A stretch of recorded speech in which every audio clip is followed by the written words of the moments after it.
കേരളത്തോട് അങ്ങേയറ്റം രാഷ്ട്രീയ വിരോധത്തോടു കൂടിയാണ് കേന്ദ്ര ഗവൺമെൻറ് ഈ ബജറ്റിൽ കൂടി സമീപിച്ചിട്ടുള്ളത്. ഇത് കേരളത്തിലെ ജനങ്ങളോടുള്ള വെല്ലുവിളിയാണ്. ഈ വെല്ലുവിളിയെ അതിശക്തമായി പ്രതിരോധിക്കാൻ DYFI തയ്യാറാവും എന്നാണ് പ്രഖ്യാപിക്കാനുള്ളത്. അതുകൊണ്ട് അതിശക്തമായിട്ടുള്ള പ്രക്ഷോഭത്തിന് DYFI വരും ദിവസങ്ങളിൽ തുടക്കം കുറിക്കുകയാണ്. അതിൻ്റെ ഭാഗമായി കേരളത്തിൽ 25,000 കേന്ദ്രങ്ങളിൽ പന്തം കൊളുത്തി പ്രകടനം ജൂലൈ 27-28 തീയതികളിൽ സംഘടിപ്പിക്കും. 25,000 കേന്ദ്രങ്ങളിൽ യുവജനങ്ങളുടെ പന്തം കൊളുത്തി പ്രകടനങ്ങൾ സംഘടിപ്പിക്കും. മറ്റൊന്ന് ജൂലൈ 30-31 തീയതികളിൽ ജനകീയ വിചാരണ, ഈ ബജറ്റുമായി ബന്ധപ്പെട്ട് ജനകീയമായിട്ടുള്ള ചർച്ചകൾ സംഘടിപ്പിക്കും. ജനകീയ വിചാരണ എന്ന പേരിൽ അത് കേരളത്തിൽ 200 കേന്ദ്രങ്ങളിലാണ് സംഘടിപ്പിക്കുക. മറ്റൊരു പ്രധാനപ്പെട്ട കാര്യം, ആഗസ്റ്റ് 1-ാം തീയതി രാജ്ഭവന് മുന്നിൽ 10,000-കണക്കിന് ആളുകളെ പങ്കെടുപ്പിച്ചുകൊണ്ട് വലിയ പ്രതിഷേധ സംഗമം സംഘടിപ്പിക്കാൻ വേണ്ടി തീരുമാനിച്ചിട്ടുണ്ട്. രാജ്ഭവന് മുന്നിൽ ആഗസ്റ്റ് 1-ാം തീയതി പ്രതിഷേധ സംഗമം പരിപാടി സംഘടിപ്പിക്കും. അപ്പോൾ ഈ ബജറ്റ് സൂക്ഷ്മമായി നോക്കിക്കഴിഞ്ഞാൽ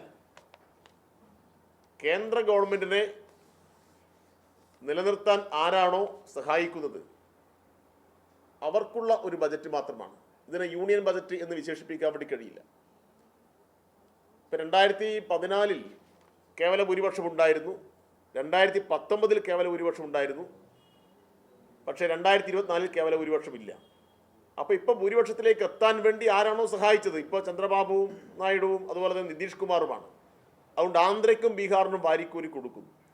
ഇപ്പോൾ ചന്ദ്രബാബു നായിഡുവും നിതീഷ് കുമാറും ഒന്ന് കണ്ണുരുട്ടിയാൽ നരേന്ദ്രമോദിയുടെ കസേര തെറിക്കും എന്നറിയാം.